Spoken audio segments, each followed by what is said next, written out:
I'm so sorry, sir. It was an accident. Do you have any idea what you just did? Oh God, I am so very sorry, sir. This suit cost more than your life. In the high-stakes world of the Beck Syndicate, perfection is the only currency, and a single stain is a death sentence. They say you can tell the measure of a man not by how he builds his empire, but by how he reacts when it's suddenly defiled.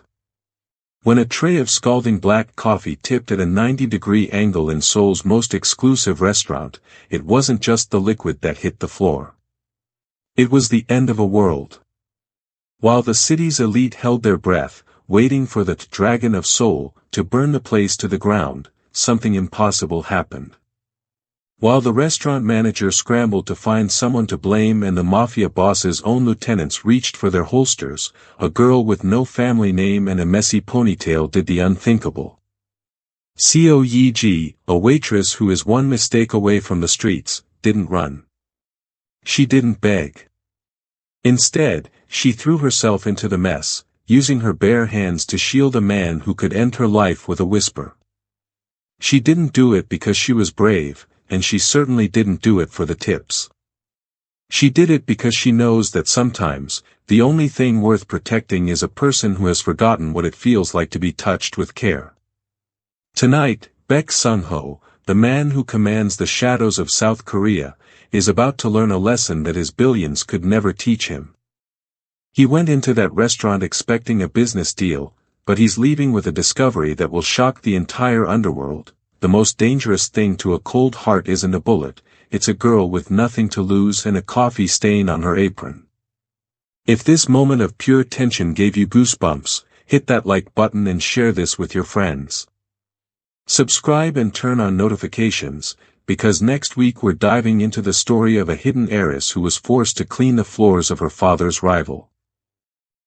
The air inside the Sapphire Lounge was thick with the scent of roasted beans and the hushed murmurs of deals that could move markets. For Seo Yi-ji, the atmosphere was a heavy pressure against her lungs.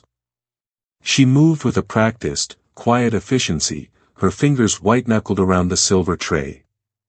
Every step was a calculation, every breath was a prayer that her shift would end without incident. She just needed this week's tips to cover the arrears on her father's debt. At the center of the room sat Table 9. It was an island of absolute authority. Baek Sung-ho sat there, a man carved from granite and dressed in silk. His jet-black hair was slicked back with a precision that mirrored his reputation, and his sharp jawline remained immobile as he listened to a shivering subordinate. To the rest of the world, he was the Dragon of Seoul. To Yi-ji, he was the most dangerous obstacle on her floor. As she approached, the porcelain cup on her tray rattled, a tiny, traitorous sound. She reached out to place the steaming Americano onto the marble tabletop, but the universe seemed to shift beneath her feet. A stray edge of a luxury rug, a slick spot on the polished floor, whatever it was final. Yi-ji's balance vanished. In a sickening heartbeat, the world tilted 90 degrees. The tray slid. Time slowed into a cruel, crystalline crawl. Yi-ji's mouth opened in a silent scream of panic, her eyes widening as she watched the cup launch into the air. It wasn't just coffee, it was a dark, scalding projectile aimed directly at the crisp, white dress shirt and the impeccable black luxury jacket of the most feared man in the country. The impact was quiet but devastating. The liquid erupted across Sung-ho's chest, a jagged obsidian stain spreading rapidly over the expensive fabric. A few stray droplets splashed onto his sharp cheekbones. The silence that followed was more violent than a gunshot. The murmurs of the elite diners died instantly. The clinking of silverware vanished. Even the air conditioning seemed to stop. Baek Sung-ho didn't move. He didn't flinch from the heat. He simply sat there, his eyebrows slightly raised, his broad shoulders squared, looking down at the ruin of his suit with an expression of frozen disbelief. Yi-ji stood paralyzed, her hands raised instinctively as if she could pluck the liquid back out of the air. Her heart hammered against her ribs like a trapped bird. She could feel the eyes of the syndicate bodyguards boring into her, their hands twitching toward their jackets. She had just humiliated the man who owned the city. In their world, people disappeared for much less than a ruined shirt. As the first bead of sweat rolled down her temple, Yi Ji realized she wasn't just looking at a spill, she was looking at the end of her life. The terror that gripped Yi Ji was a cold, paralyzing weight, but it was eclipsed by a sudden, frantic instinct to fix the unfixable. As the scalding liquid seeped through the fine weave of Sung Ho's shirt, she didn't drop to her knees to beg. Instead, she lunged forward, her apron fluttering like a white flag of surrender.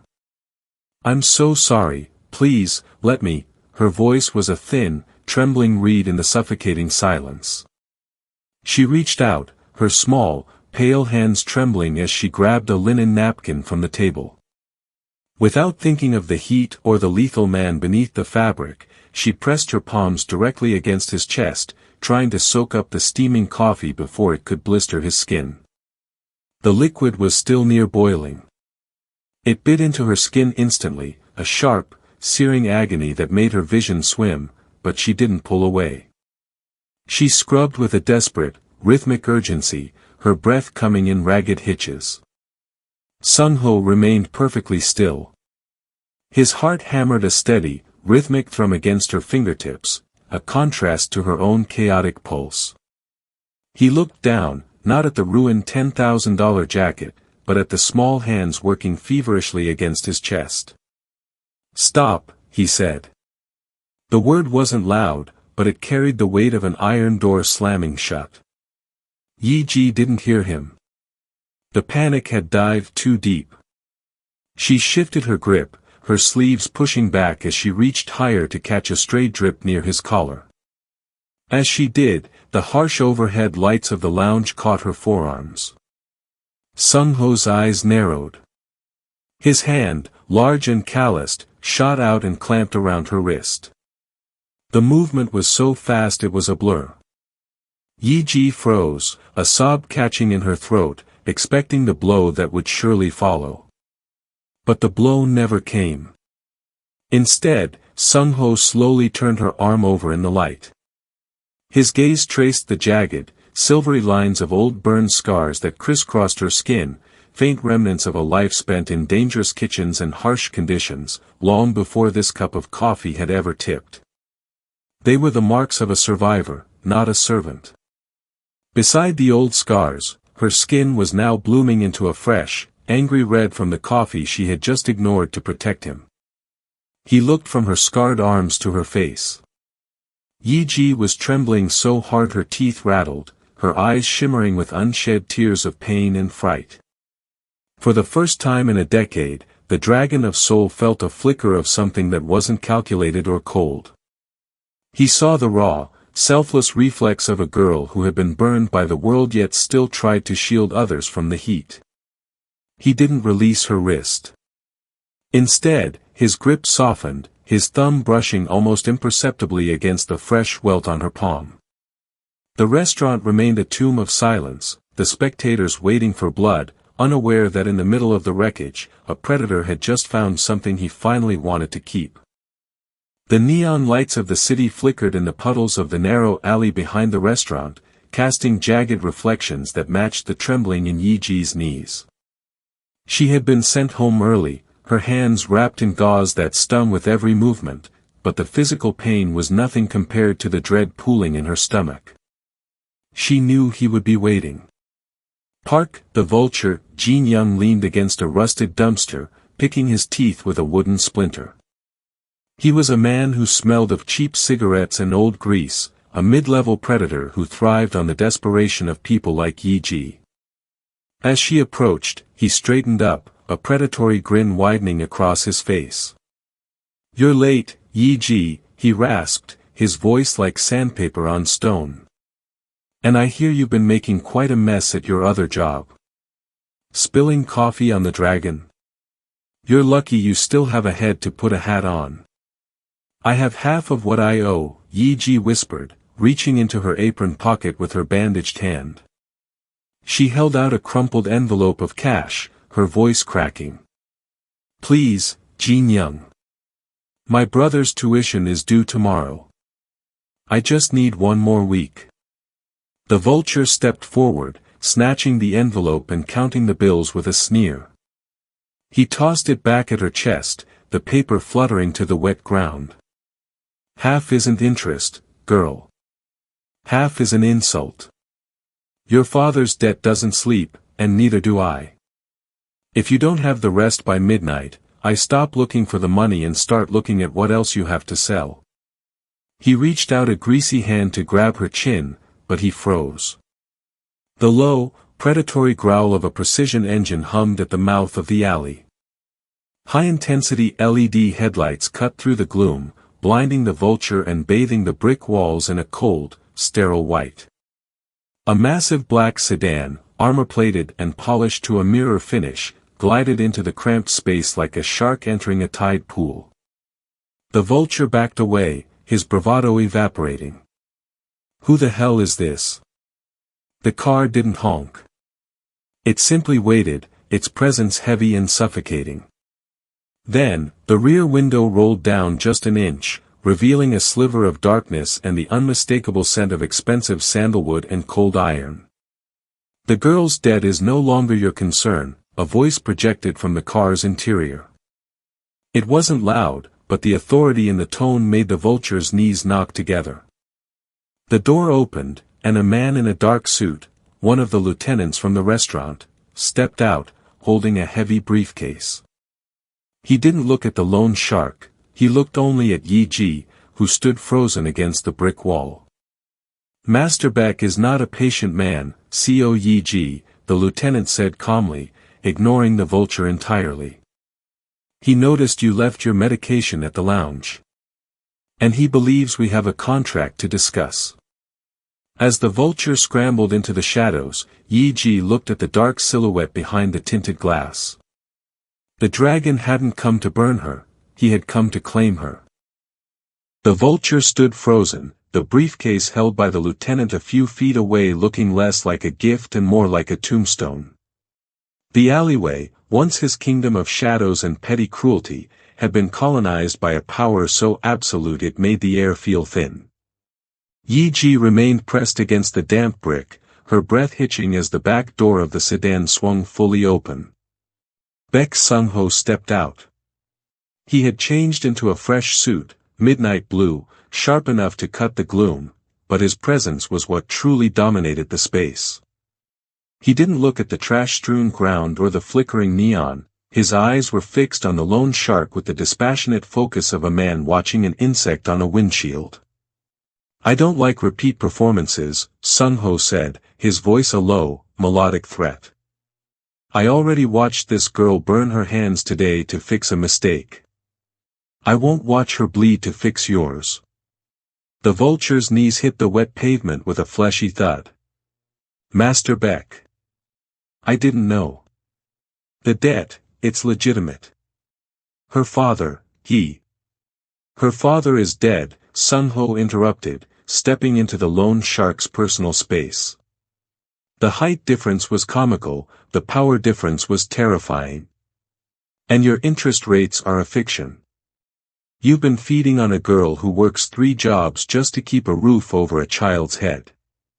With a flick of his fingers, the lieutenant snapped the briefcase open. It wasn't filled with neat stacks of bills. It was filled with files, thick, detailed dossiers on every illegal warehouse, every unregistered weapon, and every hidden bank account the vulture owned. You have 2 choices, Jin Young, Sung-ho whispered, leaning down so only the trembling man could hear him. Option 1, you take the contents of this briefcase, a one-way ticket to the docks and enough cash to disappear from Korea forever. You sign over every ledger you hold on this girl and her family, and you forget her name exists. The vulture swallowed hard, his eyes darting to the dark mouth of the alley. And, option 2. Sung-ho's expression didn't change, but his eyes turned as cold as the deep Pacific. Option 2 is that I stop talking. And my men start working. By sunrise, the vulture will be nothing more than a memory floating in the Han River. The silence that followed was broken only by the sound of a pen scratching against a ledger. The vulture signed the release with a hand that shook so violently the ink smeared. He didn't look back as he snatched the ticket and scrambled toward the street, disappearing into the city like a rat into a sewer. Sung-ho turned toward Yi Ji. The terrifying aura he had projected a moment ago vanished, replaced by a strange, quiet gravity. He reached out, his hand hovering near her bandaged wrist, waiting for her to bridge the gap. "The dead is gone," he said softly. "But the world is still dangerous, Yi Ji. Come with me. Not as a servant, and not as a debtor. Come with me because I've spent my life surrounded by people who would sell their souls for a suit, and you're the only person I've met who would burn for one." The transition from the rain-slicked alley to the Beck estate was a blur of silent luxury and tinted glass. When the iron gates finally swung open, Yi Ji felt as though she were entering another dimension. The mansion loomed over the Seoul skyline like a fortress of glass and limestone, illuminated by soft, recessed lighting that made every corner feel intentional and untouchable. Inside, the air was different, temperate, filtered, and smelling faintly of cedar and expensive wax. Yi Ji stood in the center of the vast foyer, her worn sneakers leaving faint damp marks on the white marble floor. She felt like a fracture in a perfect diamond. Her bandaged hands were tucked awkwardly into the pockets of her oversized coat, and her heart refused to slow its frantic pace. "This will be your home for now," Sung-ho said, his voice echoing slightly against the high ceilings. He handed his coat to a waiting attendant without looking, his eyes remaining on Yi Ji. "My staff will provide anything you need. Rest. Heal.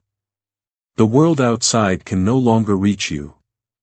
But for Yi Ji, rest was a foreign concept, a luxury she hadn't afforded herself since she was 12 years old. As Sung-ho disappeared into a private study to deal with the fallout of the vulture's removal, the silence of the house began to itch beneath her skin.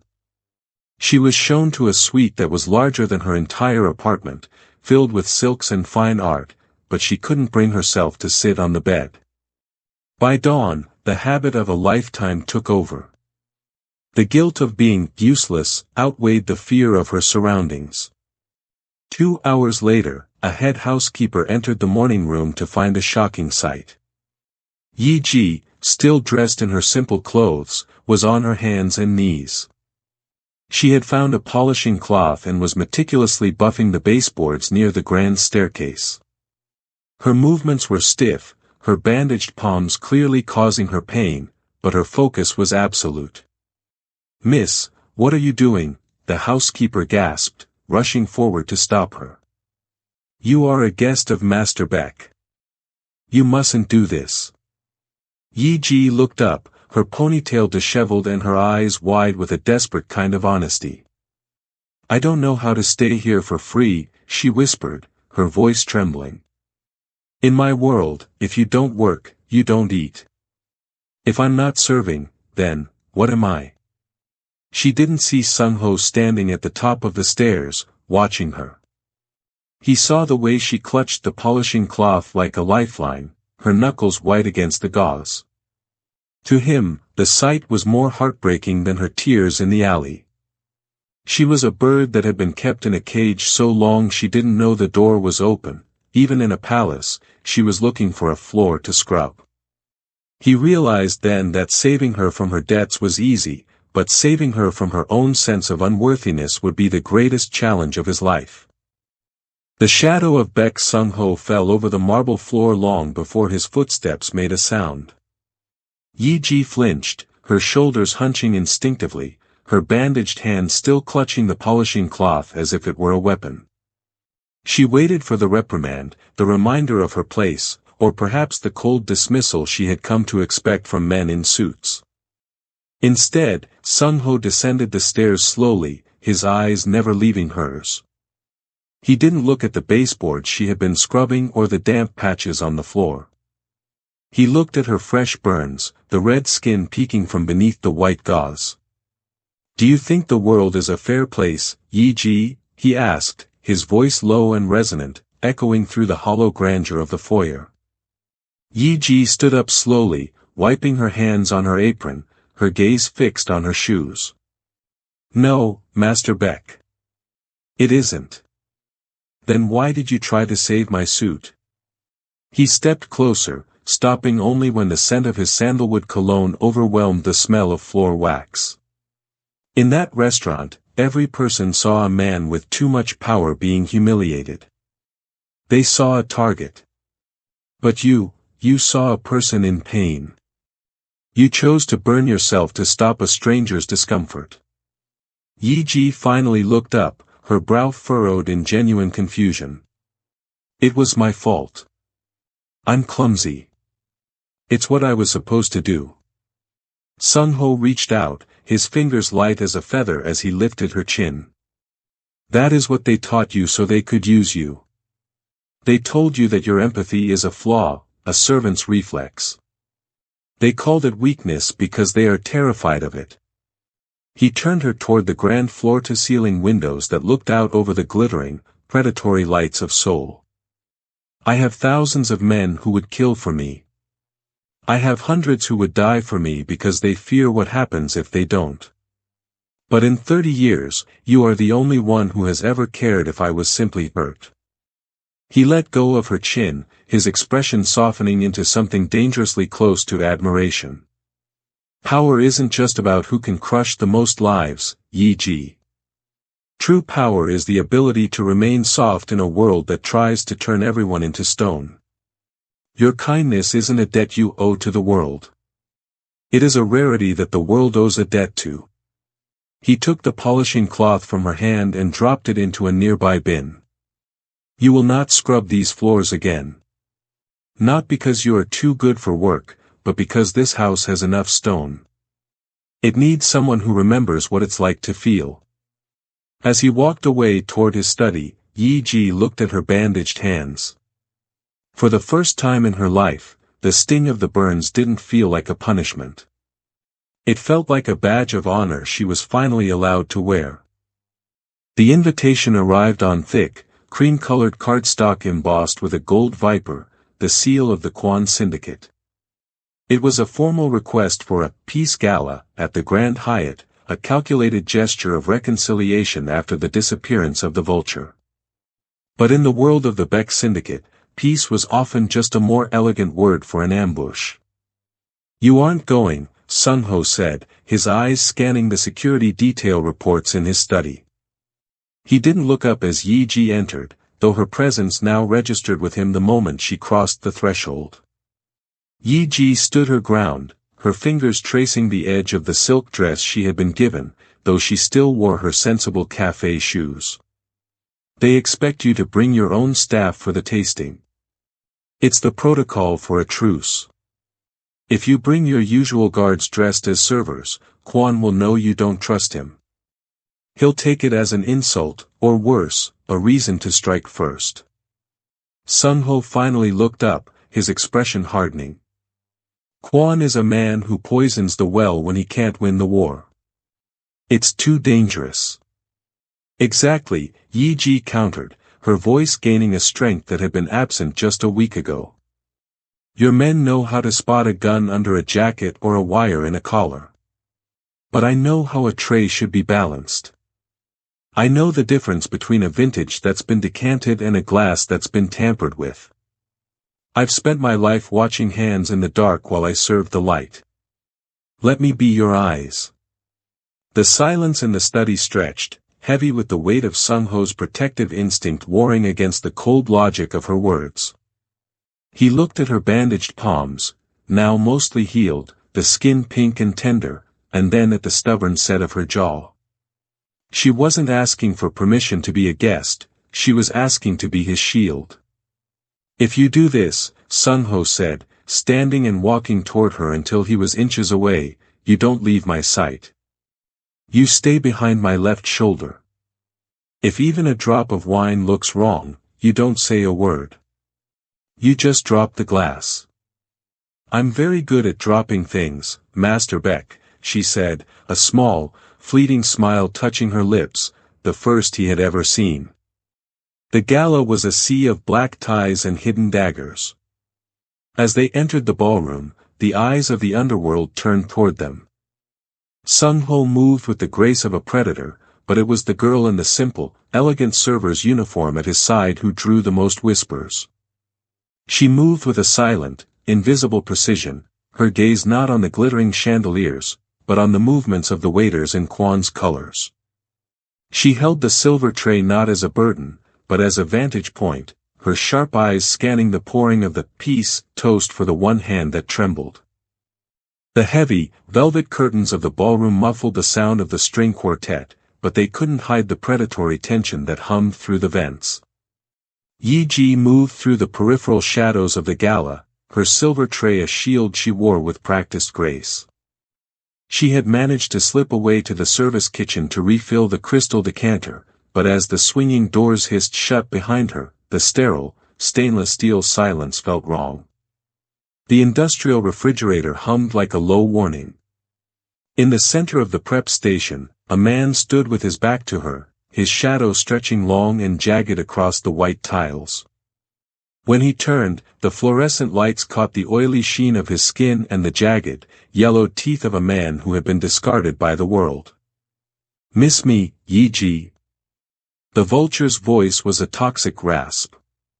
He looked different, haggard, desperate, his cheap suit stained with the grime of the low-rent hideouts where he'd been cowering since Sung-ho had stripped him of his name. But in his hand, he held a small, amber vial, and his eyes burned with a suicidal kind of spite. "You should have kept running," Yi Ji whispered, her heart hammering a frantic rhythm against her ribs. She gripped the edge of her tray, her eyes darting toward the exit. "Running takes money, and your master took everything I had," Jin Young sneered, stepping toward her. "The Kwan Syndicate doesn't like loose ends, but they do like opportunities. They promised me my life back if I helped them clear the board tonight. Sung-ho thinks he's untouchable because he's at the top. He doesn't realize the view from the bottom is much clearer." He gestured with the vial toward the row of pre-poured champagne flutes lined up for the peace toast. Yi Ji's breath hitched.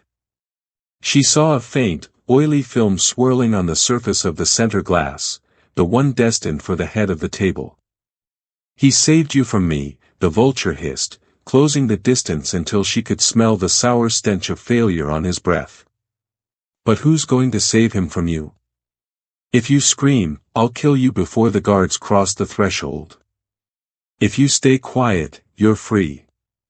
No more mafia, no more debt. Just a clumsy girl who made one last mistake." Yi Ji looked at the poisoned glass and then at the scars on her own hands. She realized then that the vulture still saw her as the girl in the alley, powerless, terrified, and easily broken.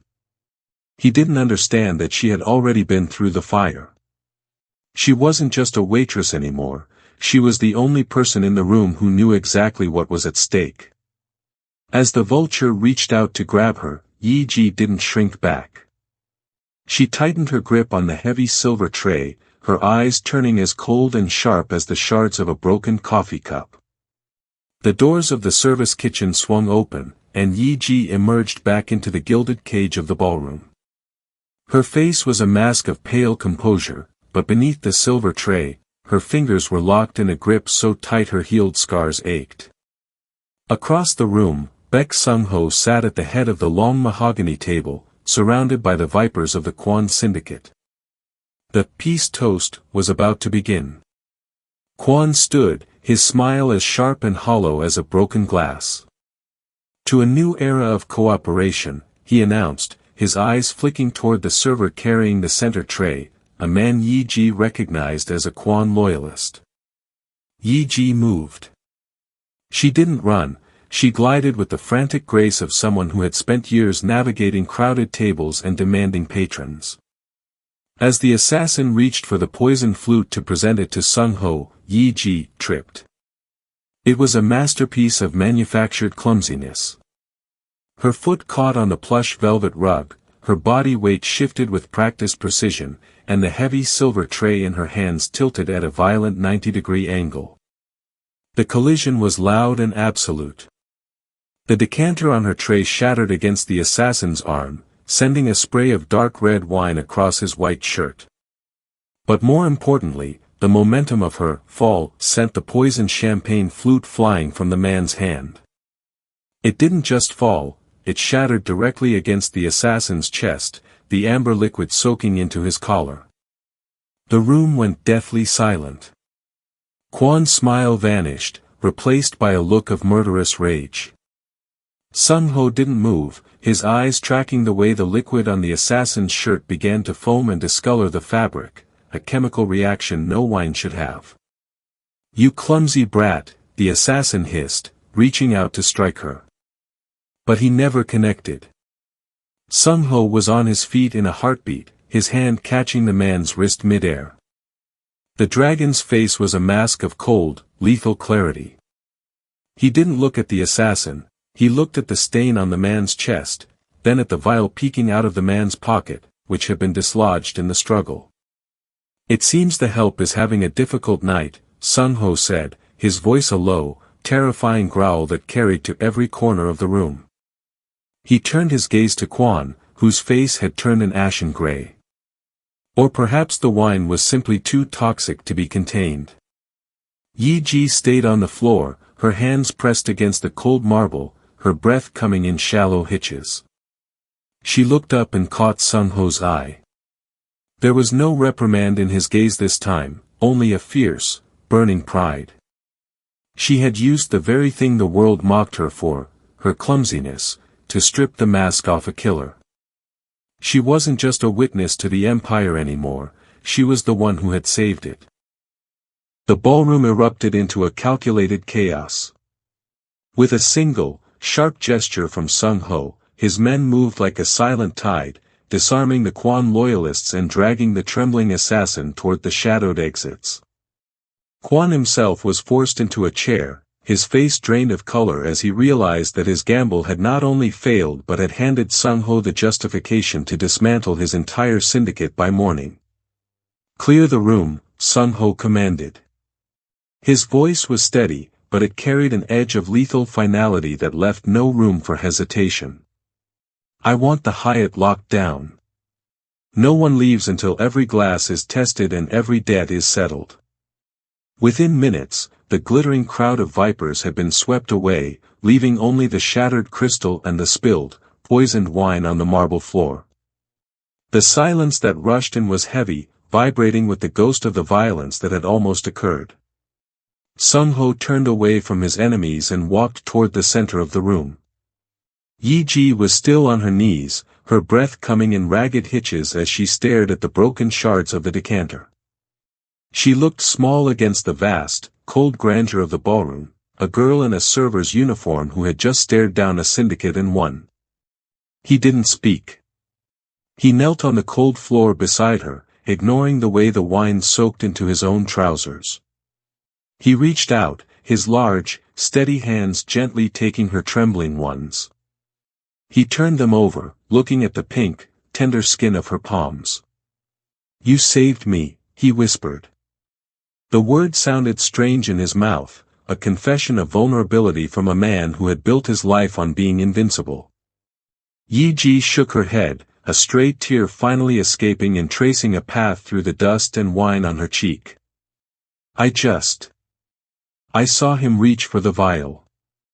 I couldn't let it happen again. I couldn't let someone else get burned." Sung-ho looked at her, really looked at her, and realized the profound irony of their meeting.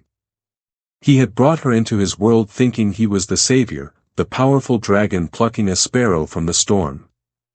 He had given her silk and stone, thinking he was paying a debt.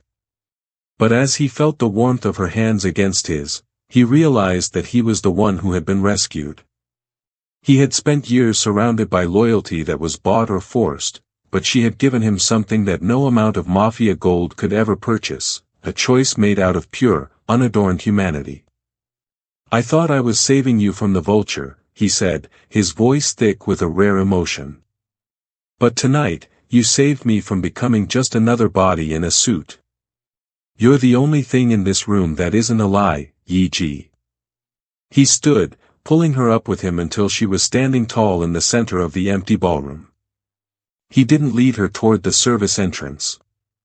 He led her toward the grand double doors, his hand firm and protective on the small of her back. The world outside was waiting to see the dragon's wrath, but they were about to find a king who had finally found his heart. The golden light of late afternoon filtered through the expansive windows of the Sapphire Lounge, casting long, peaceful shadows over the same marble floors where a single cup of coffee had once nearly invited a death sentence. The atmosphere was identical, the scent of roasted beans, the quiet hum of elite conversation, yet for Yi-ji, the world had been fundamentally rewritten. She sat at table 9, no longer balancing a silver tray with trembling fingers, but resting her hands atop the linen cloth. Her healed palms were soft, the scars a faint, silver memory beneath the light of the chandeliers. Beside her sat Baek Sung-ho. He wore a suit of charcoal silk, his posture as authoritative as ever, but his eyes remained fixed on the woman at his side with a warmth that the rest of the world was still learning to witness. The heavy glass doors hissed open, and the restaurant manager, the same man who had once prepared to cast Yi-ji into the street without a second thought, approached the table. He didn't come with a reprimand or a list of tasks. Instead, he stopped 3 paces away and performed a deep, 90-degree bow that was mirrored by every server on the floor. It was a gesture of respect not just for the man who owned the city, but for the woman who had taught him how to lead it. This story serves as a profound reminder that dignity is not a status granted by a paycheck or a title, it is a quality forged in the fire of one's own character. Yi-ji's journey from a nobody to the dragon's queen illustrates that true power lies in the courage to remain kind when the world demands you be cold. It teaches us that empathy is never a weakness, it is a rarity that can disarm even the most hardened hearts. In the end, the new law of soul was simple. A person's worth is measured by who they are willing to shield, and true royalty is found in the hands that aren't afraid to get burned for the sake of another. As Sung-ho reached across the table to cover Yi-ji's hand with his own, the restaurant remained silent, not out of fear, but out of a newfound reverence for the girl who had spilled coffee and accidentally found a kingdom.